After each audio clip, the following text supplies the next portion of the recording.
ആപ്കി അദാലത്തിൽ ഡോക്ടർ ഫറൂഖ് അബ്ദുള്ളയുടെ മേലുള്ള കുറ്റാരോപണം അദ്ദേഹം കുടുംബ രാഷ്ട്രീയം നടത്തുന്നു എന്നുള്ളതാണ്. ഡോക്ടർ സാർ, ഇപ്പോൾ 2 കുടുംബങ്ങളുണ്ട്. അവർക്കാണെങ്കിൽ മറ്റുള്ളവരെക്കാൾ പവറും ഉണ്ട്. ഒന്ന് എം കരുണാനിധി, അദ്ദേഹത്തിന്റെ കുടുംബം. അദ്ദേഹം മുഖ്യമന്ത്രിയാണ്, അദ്ദേഹത്തിന്റെ മകൻ ക്യാബിനറ്റ് മിനിസ്റ്ററാണ്. പിന്നെ അദ്ദേഹത്തിന്റെ മരുമകനും ഫാമിലിയിലുള്ള പലരും മിനിസ്റ്റേഴ്സാണ്. രണ്ടാമതായി ഉള്ളത് ഫറൂഖ് അബ്ദുള്ളയുടെ കുടുംബമാണ്. ഒരു സൈഡിൽ നോക്കിയാൽ താങ്കളുടെ മകൻ മുഖ്യമന്ത്രിയാണ്, താങ്കൾ ഒരു ക്യാബിനറ്റ് മിനിസ്റ്ററാണ്, പിന്നെ താങ്കളുടെ മരുമകനും ഒരു ക്യാബിനറ്റ് മിനിസ്റ്ററാണ്. വിഷയം എന്താണെന്ന് വെച്ചാൽ ജനങ്ങൾ എലക്ട് ചെയ്ത് കൊണ്ടുവരും. നിങ്ങൾ കാര്യം അവിടെ കൊണ്ടൊന്ന് കയറ്റാൻ പറ്റില്ല. ഒരു ഫിലിം സ്റ്റാറിന്റെ മകനോ മകളോ ആണെങ്കിൽ നിങ്ങളൊന്നും കാര്യമാക്കില്ല, അപ്പൊ നിങ്ങൾ മിണ്ടാതിരിക്കില്ലേ? ഒരു ഇൻഡസ്ട്രിയലിസ്റ്റ് ഇൻഡസ്ട്രി നടത്തും, അദ്ദേഹത്തിന്റെ മകനോ മകൾക്കോ അതിനെക്കുറിച്ച് നല്ല വിവരമുണ്ടാകും. പക്ഷെ ഇവിടെ ഇലക്ഷനിൽ വിജയിച്ചു വേണം വരാൻ. ആരെയും നമുക്ക് കൊണ്ടൊന്നും ഇരുത്താൻ പറ്റില്ല. നിങ്ങൾ ജനങ്ങളോട് വോട്ട് വാങ്ങണം. ജനങ്ങൾ തീരുമാനിച്ചെങ്കിലേ നിങ്ങൾക്ക് ആ പോസ്റ്റിലേക്ക് വരാൻ പറ്റൂ. വേറെ വഴിയൊന്നുമില്ല. ഡോക്ടർ സാർ, എങ്ങനെ ഷേഖ് അബ്ദുള്ള സാർ താങ്കളെ കൊണ്ടുവന്നോ? അദ്ദേഹം തെരഞ്ഞെടുത്തതുകൊണ്ടാണ് താങ്കൾ പാർലമെന്റിലേക്ക് വന്നത്. അതുപോലെ താങ്കൾ ഉമറിനെയും കൊണ്ടുവന്നു, അദ്ദേഹത്തിനെ പാർലമെന്റിലേക്ക് നിർത്തി ജയിപ്പിച്ച് പാർലമെന്റിൽ കൊണ്ടുവന്നു. അപ്പോ ബാക്ക്ഗ്രൗണ്ട് ഇല്ലാത്ത ആൾക്കാർ അവരെന്താ ചെയ്യുന്നത്? നിങ്ങളോട് ഒരു കാര്യം പറയട്ടെ. ഞാൻ പാർലമെന്റിലേക്ക് 1980-ലാണ് വന്നത്. പിന്നെ ഞാൻ പോളിറ്റിക്സിലേക്ക് വന്നപ്പോൾ എന്റെ പിതാവ് പറഞ്ഞു, നീ അതിലേക്ക് പോകരുതെന്ന് തെളിച്ചു പറഞ്ഞു. അതെങ്ങനെയുള്ള നദിയാണെന്ന് വെച്ചാൽ അതിൽ നീ ഇറങ്ങിക്കഴിഞ്ഞാൽ പിന്നെ നിനക്ക് പുറത്തേക്ക് വരാൻ പറ്റില്ല. ഒന്നുകിൽ ആ നദിക്കനുസരിച്ച് പോണം, അല്ലെങ്കിൽ ആ നദിക്ക് എതിരെ പോണം. ഞാൻ എന്റെ മകനോടും അതാണ് പറഞ്ഞത്. ഞാൻ എന്തു പറഞ്ഞു എന്ന് വെച്ചാൽ, മോനെ, ഇത് എങ്ങനെയുള്ള സ്ഥലമാണെന്ന് വെച്ചാൽ കുടുംബം അറിയില്ല, കുട്ടികളെ നോക്കാനേ പറ്റില്ല, ഭാര്യയെ മറക്കും, വീട് മറക്കും, രാവിലെ മുതൽ രാത്രി വരെ നീ അധ്വാനിച്ചേ മതിയാകൂ. അവൻ തയ്യാറാണെന്ന് പറഞ്ഞു. അവന്റെ ലൈൻ അതാണെന്ന് പറഞ്ഞു. അപ്പൊ ഞാൻ എന്തു പറയും? കൊണ്ടുവരാൻ പറ്റില്ലെന്ന് പറയാൻ പറ്റൂ? പിന്നെ അവൻ അവന്റെ കടമകൾ ചെയ്തു, മിനിസ്റ്ററായി. നിങ്ങൾ തന്നെ കണ്ടതല്ലേ, NDA ഗവൺമെന്റിൽ മിനിസ്റ്ററായിരുന്നു. അവന്റെ റെക്കോർഡുകൾ നോക്കൂ. കോമേഴ്സ് മിനിസ്ട്രിയിൽ ഉണ്ടായിരുന്നു, അതുപോലെ ഫോറിൻ മിനിസ്ട്രിയിൽ ചെയ്തു. ഒരു മനുഷ്യനെ ഒരു സ്ഥലത്തേക്ക് വിളിച്ചു കൊണ്ടുവരാൻ പറ്റുമെന്നുണ്ടെങ്കിൽ അവിടെ നിന്ന് എങ്ങനെ വളരും, വിജയിക്കുമെന്നുള്ളത് അവന്റെ കയ്യിലാണോ? പക്ഷേ ഈ പ്രാവശ്യം കുറച്ച് കൂടുതലാണ്. എന്റെ അടുത്ത് ഒരു 17 പേരുടെ ലിസ്റ്റുണ്ട്. മീരാകുമാർ ജഗ്ജീവ് റാമിന്റെ മകളാണ്. സൽമാൻ ഖുർഷിദ് ഫോർമർ രാജ്യപാൽ ഖുർഷിദ് അഹമ്മദിന്റെ മകനാണ്. ദയാനിധിമാരൻ CM കരുണാനിധിയുടെ മരുമകനാണ്. കുമാരി ശൈലജ ചൗധരി ദർബിൽ സിംഗിന്റെ മകളാണ്. GK വാസൻ GK മൂപ്പനാറിന്റെ മകനാണ്. അഴഗിരി കരുണാനിധിയുടെ മകൻ. അജയ് മാക്കൻ ലളിത് മാക്കന്റെ മകനാണ്. ജ്യോതിരാജ് സിന്ധ്യ മാധവരാജ് സിന്ധ്യയുടെ മകനാണ്. ജിതേൻ പ്രസാദിന്റെ മകനാണ്. Preneet Kaur former chief minister Amarinder സിംഗിന്റെ വൈഫാണ്. തുഷാർഭായ് ചൗധരി, അമർ സിംഗ് ചൗധരിയുടെ. ഇങ്ങനൊരു വലിയ ലിസ്റ്റ് തന്നെ എന്റെ ഉണ്ട്. അതിനൊരു അവസാനം 17 എന്ന് പറഞ്ഞില്ലേ? എന്നോട് ഈ കാര്യമൊന്ന് പറയൂ. 543 പേര് അവരുടെ ഈ ലോക്സഭയിലുണ്ട്, 200-ലധികം പേര് രാജ്യസഭയിൽ. ഒരുപക്ഷെ 17 പേര് വന്നു എന്ന് വെച്ചാൽ നിങ്ങൾ എന്തിനാ അത് ഊതി വലുതാക്കുന്നത്? ഇവരെല്ലാം പാരമ്പര്യമായി വരുന്നു എന്ന് അതിൽ സാധാരണ ജനങ്ങളും ഉണ്ടല്ലോ.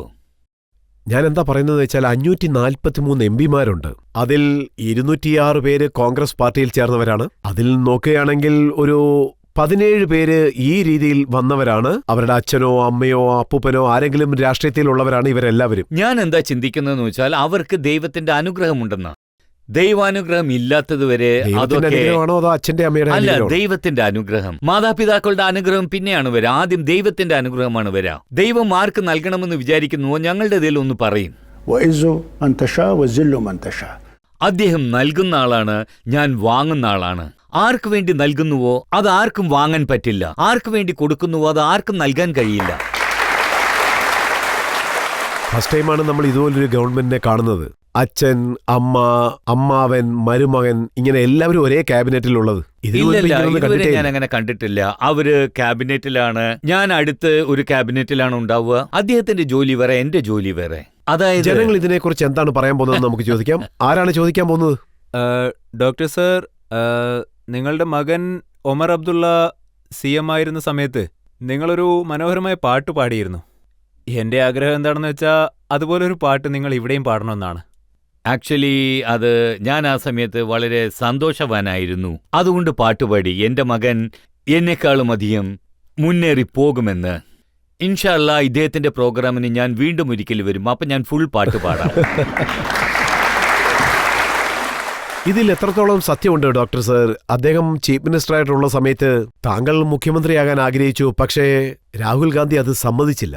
ഇത് കള്ളമാണ്, പൂർണ്ണമായും കള്ളമാണ്. ഞാൻ ആക്ച്വലി മുഖ്യമന്ത്രിയാവാൻ ആഗ്രഹിച്ചിരുന്നില്ല. അന്ന് രാത്രി എനിക്കെന്താ തോന്നിയെന്ന് വെച്ചാൽ അത് എന്റെ ജോലിയല്ല എന്ന്. മലകളുടെ മുകളിലേക്ക് കയറാൻ പറ്റില്ല, എനിക്ക് അത്രയും ബലമില്ല. ഒരു 40 വർഷങ്ങൾക്ക് മുൻപുണ്ടായിരുന്നു. ഇപ്പോൾ അത് കൊണ്ടുപോകാനും ആ കർമ്മം നിർവഹിക്കാനും ഒരു യുവാവിനെയാണ് വേണ്ടത്. പിന്നെ നേരം വെളുത്തതും ഞാൻ എൻ്റെ ഭാര്യയോട് പറഞ്ഞു എനിക്ക് രാത്രി ഉറങ്ങാൻ കഴിഞ്ഞില്ല എന്ന്. എൻ്റെ ഭാര്യ എൻ്റെ ഒപ്പം തന്നെ ഉണ്ടായിരുന്നു. അവൾ എന്നോട് ചോദിച്ചു എന്താ ഉറങ്ങാതിരുന്നതെന്ന്. ഞാൻ പറഞ്ഞു എനിക്ക് ഉറക്കം വന്നില്ലെന്ന്. കാരണം ഞാൻ അവളോട് പറഞ്ഞില്ല. എൻ്റെ മനസ്സിലൊരു കൺഫ്യൂഷൻ നിലനിന്നുകൊണ്ടിരുന്നു. അത് എന്തുകൊണ്ടാണെന്ന് വെച്ചാൽ ജനങ്ങളുടെ പ്രതീക്ഷയ്ക്കൊപ്പം എനിക്ക് ഉയരാൻ പറ്റുമോ ഇല്ലയോ എന്ന്.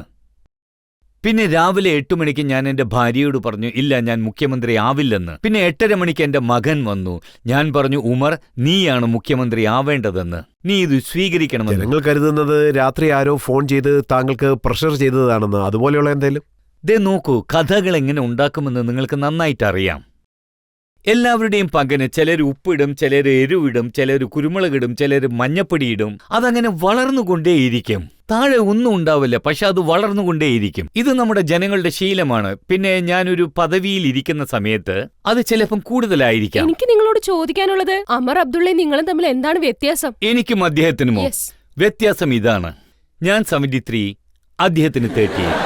ഇതാണ് വ്യത്യാസം. രണ്ടാമത്തെ വ്യത്യാസം ഇതാണ്, ഞാൻ ഗോൾഫ് കളിക്കും, അദ്ദേഹം ഗോൾഫ് കളിക്കില്ല. അദ്ദേഹം മോസ്റ്റ്ലി ഡെസ്കിലുള്ള പണിയെ ചെയ്യൂ. പിന്നെ മൂന്നാമത്തെ വ്യത്യാസം ഇതാണ്, അദ്ദേഹത്തിന് യങ് ജനറേഷന്റെ ഹൃദയസ്പന്ദനം അറിയാൻ നന്നായി. എനിക്ക് വയസ്സായവരുടെ ഹൃദയസ്പന്ദനമാണ് മനസ്സിലാകുക.